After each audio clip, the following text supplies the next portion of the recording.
ഈ ക്വസ്റ്റ്യൻ എന്ന് പറയുന്നത് നിങ്ങളുടെ മോഡൽ എക്സാമിന് വന്ന ക്വസ്റ്റ്യനാണ്. അതായത് ഡെസൊല്യൂഷൻ ഓഫ് ദി ഫേം അടച്ചു പൂട്ടുന്ന സമയത്ത് നമ്മൾ റിയലൈസേഷൻ അക്കൗണ്ട് ക്രിയേറ്റ് ചെയ്യണമെന്ന് പഠിച്ചിട്ടുണ്ട്.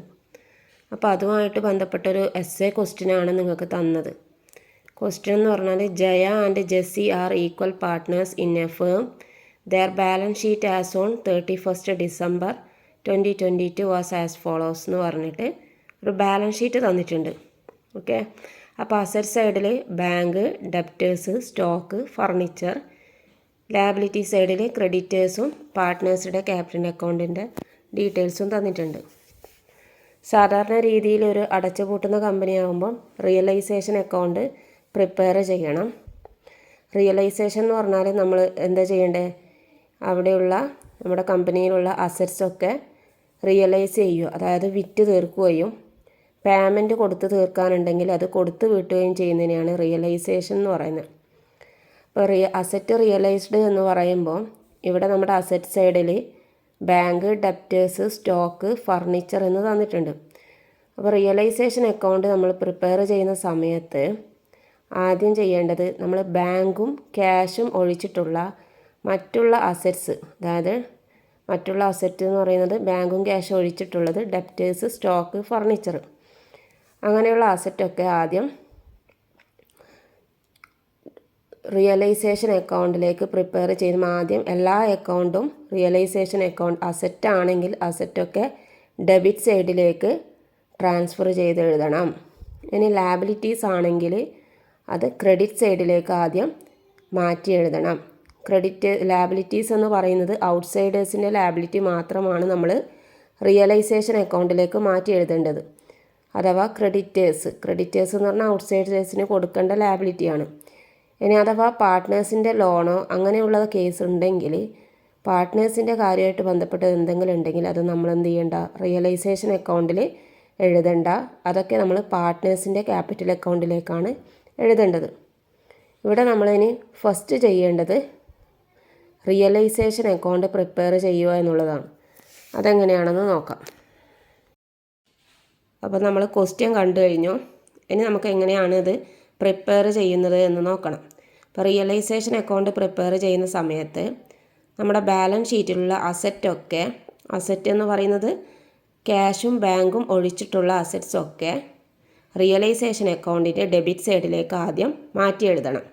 അതായത് ഡെപ്റ്റേഴ്സ്, സ്റ്റോക്ക്, ഫർണിച്ചർ ഇത് നമ്മൾ എന്ത് ചെയ്തു, റിയലൈസേഷൻ്റെ ഡെബിറ്റ് സൈഡിലേക്ക് മാറ്റി എഴുതി. അതിനുശേഷം ലാബിലിറ്റി സൈഡിൽ നോക്കുക. ലാബിലിറ്റി സൈഡിൽ നമുക്ക് മാറ്റി എഴുതാനുള്ളത് ക്രെഡിറ്റേഴ്സ് മാത്രമാണ്. അത് ക്രെഡിറ്റ് സൈഡിലേക്ക് മാറ്റി എഴുതുക. ലാബിലിറ്റി സൈഡൊക്കെ ക്രെഡിറ്റ് സൈഡിലേക്ക് മാറ്റി എഴുതുക.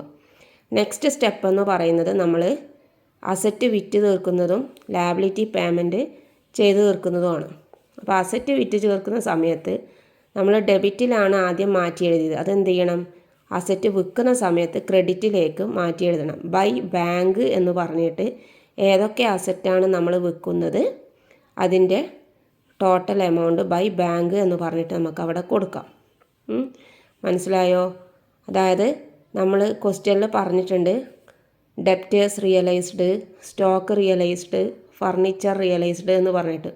അപ്പോൾ നമുക്ക് ഓരോന്നായിട്ട് ബൈ ബാങ്ക് എന്ന് കൊടുക്കുന്നതിന് പകരം ബൈ ബാങ്ക് എന്ന് ഒരു പ്രാവശ്യം കൊടുത്തിട്ട് അതിൻ്റെ ടോട്ടൽ എമൗണ്ട് അവിടെ കൊടുക്കാം.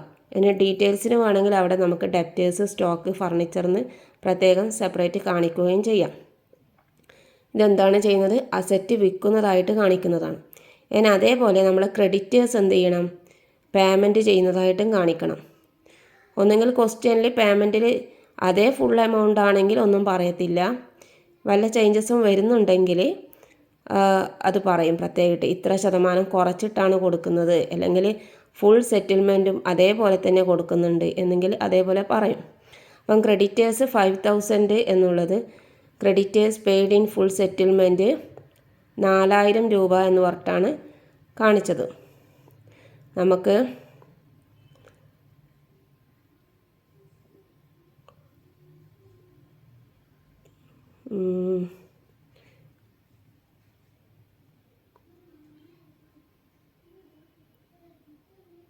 ക്രെഡിറ്റേഴ്സ് എന്ന് പറയുന്നത് 5000 രൂപ നമുക്ക് കൊടുക്കാനുണ്ട്. പക്ഷേങ്കിൽ creditors paid in full settlement 4000 എന്ന് പറഞ്ഞിട്ടാണ് കാണിക്കുന്നത്. അപ്പോൾ 1000 രൂപ എന്ത് ചെയ്തിട്ടുണ്ടാവും, ഡിസ്കൗണ്ട് ആക്കി കൊടുത്തിട്ടുണ്ടാവും. അപ്പോൾ നമ്മൾ ആ പേയ്മെൻറ്റ് കൊടുക്കുന്ന സമയത്ത് ടു ബാങ്ക് എന്ന് പറഞ്ഞിട്ട് ആ 4000 അവിടെ കാണിക്കുന്നു. അതിനടുത്ത സ്റ്റെപ്പ് റിയലൈസേഷൻ എക്സ്പെൻസ് എന്ന് പറഞ്ഞിട്ടുണ്ട് 250, അതും അവിടെ കാണിക്കുന്നു എക്സ്ട്രാ വരുന്നത്. എന്നിട്ട് എന്ത് ചെയ്യുന്നു, സാധാരണ രീതിയിൽ നമ്മൾ ചെയ്യുന്ന പോലെ രണ്ട് സൈഡും ബാലൻസ് ചെയ്യുക. ബാലൻസ് ചെയ്തിട്ട് നമുക്ക് ഡെബിറ്റ് സൈഡിലാണ് ഡിഫറൻസ് വരുന്നതെങ്കിൽ അതിന് റിയലൈസേഷൻ പ്രോഫിറ്റ് എന്ന് പറയും. ആ റിയലൈസേഷൻ പ്രോഫിറ്റിനെ നമ്മൾ എന്ത് ചെയ്യണം, രണ്ട് പാർട്ട്നേഴ്സിനും വീതം വെച്ച് നൽകണം. ഇപ്പോൾ വീതം വെക്കേണ്ട റേഷ്യോ നമുക്ക് ക്വസ്റ്റ്യനിൽ പറഞ്ഞിട്ടുണ്ടാവും. ഈക്വൽ പാർട്ട്നേഴ്സ് ആണെങ്കിൽ ഈക്വലായിട്ട്, അതായത് 1:1 വെച്ചിട്ട് വീതം വെച്ച് കൊടുക്കണം. അങ്ങനെ റിയലൈസേഷൻ പ്രിപ്പയർ ചെയ്ത് കഴിഞ്ഞാൽ അടുത്ത സ്റ്റെപ്പ് എന്ന് പറയുന്നത് പാർട്ട്നേഴ്സ് ക്യാപിറ്റൽ അക്കൗണ്ട് പ്രിപ്പയർ ചെയ്യുക എന്നതാണ്. അപ്പോൾ പാർട്ട്നേഴ്സ് ക്യാപിറ്റൽ അക്കൗണ്ട് വരയ്ക്കുക. രണ്ട് പാർട്ട്ണർ ഉണ്ട്, ഡെബിറ്റ് സൈഡിലും ക്രെഡിറ്റ് സൈഡിലും ജയ ആൻഡ് ജെസ്സി എന്ന് എഴുതിയിട്ട് അത് ചെയ്യുന്നു. അപ്പോൾ നമ്മുടെ ബാലൻസ് ഷീറ്റിൽ ഇവരുടെ പാർട്ട്നേഴ്സ് ക്യാപിറ്റൽ അക്കൗണ്ടിലെ ഓപ്പണിംഗ് ബാലൻസ് തന്നിട്ടുണ്ട്. അതെന്ത് ചെയ്യണം, ബാലൻസ് ബ്രോഡ് ഡൗൺ എന്ന് പറഞ്ഞിട്ട് പാർട്ട്നേഴ്സ് ക്യാപിറ്റൽ അക്കൗണ്ടിൻ്റെ ക്രെഡിറ്റ് സൈഡിൽ എഴുതുക. നെക്സ്റ്റ് എന്താണ് ചെയ്യേണ്ടത്, ഇവർക്ക് റിയലൈസേഷൻ പ്രോഫിറ്റ് കിട്ടിയിട്ടുണ്ട്. അത് ഇവർക്ക് എന്താണ്, പാർട്ട്നേഴ്സിനുള്ളതാണ്. അപ്പോൾ പാർട്ട്നേഴ്സ് ക്യാപിറ്റൽ അക്കൗണ്ടിലേക്ക് റിയലൈസേഷൻ പ്രോഫിറ്റ് എന്ന് പറയുന്നത് അവരുടെ അക്കൗണ്ടിലേക്ക് മാറ്റി എഴുതുക. ഓക്കെ, വേറെ ഒന്നും ഡീറ്റെയിൽസ് ഒന്നും അവർക്കില്ല. അപ്പോൾ എന്ത് ചെയ്യണം, രണ്ട് സൈഡും ബാലൻസ് ചെയ്യുക. നമുക്ക് ഡെബിറ്റ് സൈഡിലാണ് ഡിഫറൻസ് വരുന്നത് എമൗണ്ട് അല്ലേ. അപ്പോൾ ആ അത്രയും എമൗണ്ട് ബാങ്ക് എന്ന് പറഞ്ഞിട്ട് അവിടെ കാണിക്കുക. നെക്സ്റ്റ് നമുക്ക് പ്രിപ്പയർ ചെയ്യേണ്ടത്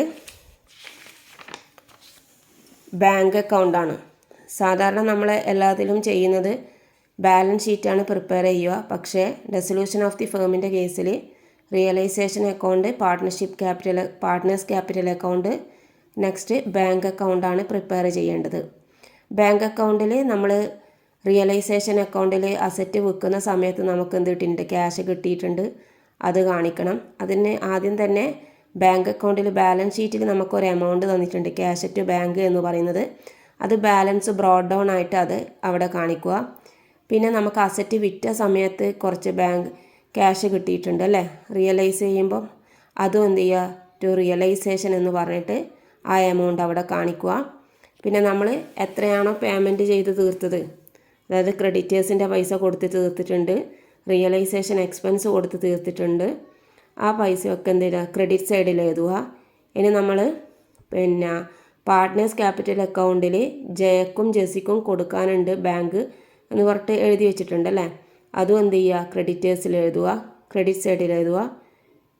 ഈ ബാങ്ക് അക്കൗണ്ട് പ്രിപ്പയർ ചെയ്യുന്ന സമയത്ത് നമുക്ക് ചെയ്യേണ്ട കാര്യം രണ്ട് സൈഡും ഈക്വൽ ആയിരിക്കണം. എല്ലാ എമൗണ്ട് നമ്മൾ എഴുതിയതിന് ശേഷം രണ്ട് സൈഡും ഈക്വൽ ആയിരിക്കണം.